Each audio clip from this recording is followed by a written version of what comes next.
Now we are ready to run the program, and to run the program simply type run, so run, and then press enter.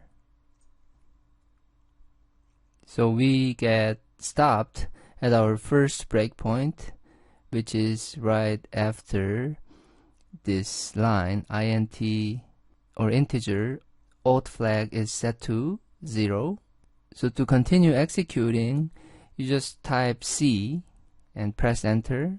But before we do that, let's see what's inside alt flag. I mean, it's just set to 0, so it should be 0, right? So I'll just see what the content of alt value is. Print, and then just the name of the variable, alt flag, and then press enter.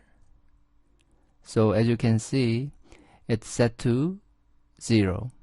Now let's continue on by typing in C.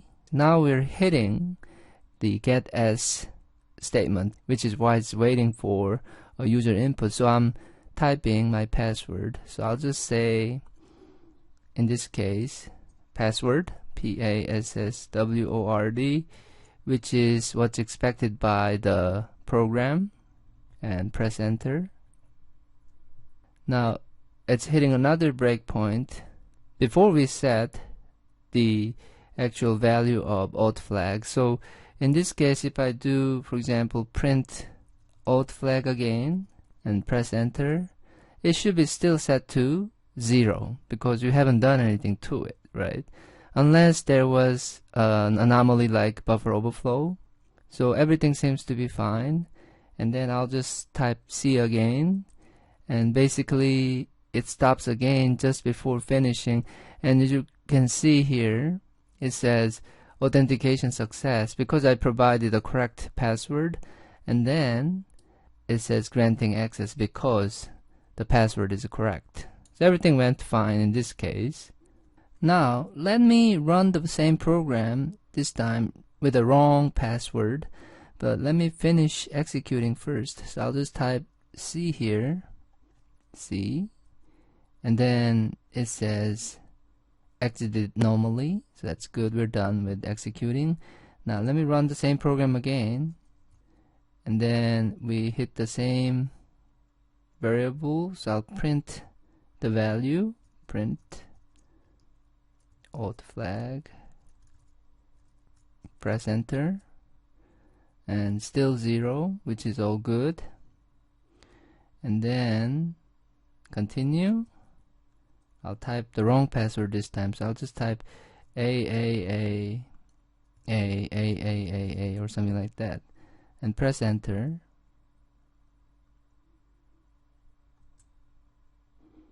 And then it hits another breakpoint, so I'll just say continue. But before we do that, let's check the alt flag value again. Alt flag, still 0, which is all good.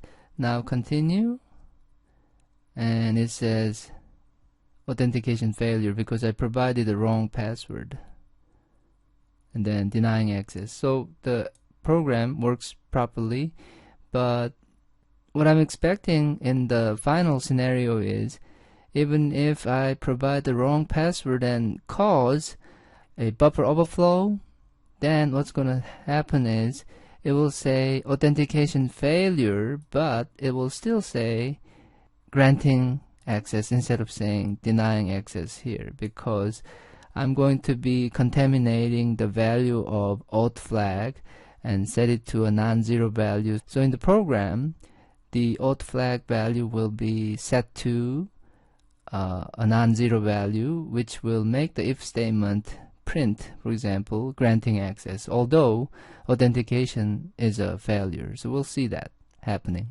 So I'm going to continue to execute by typing C here again.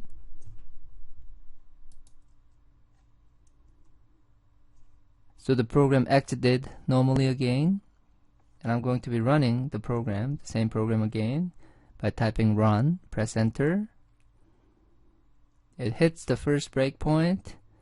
Let me inspect the alt flag value, print alt flag, still 0, and then continue executing.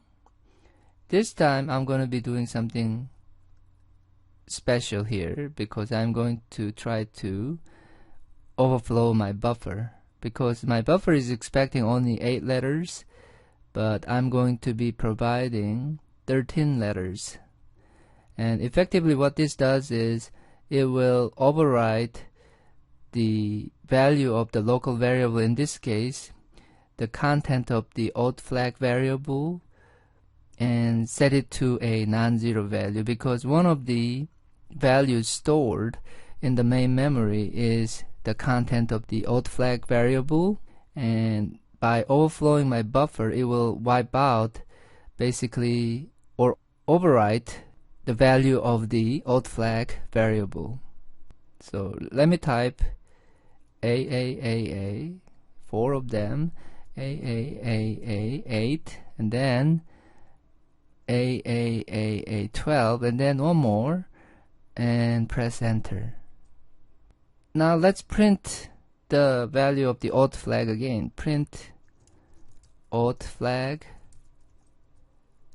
and as you can see, it's no longer 0, and it says 97 here, right? So what this means is old flag value has been changed unintentionally, because the program hasn't set the old flag value yet based on the correctness of the password, but by overflowing the buffer, I've overwritten the value of the old flag variable, effectively setting it to basically true.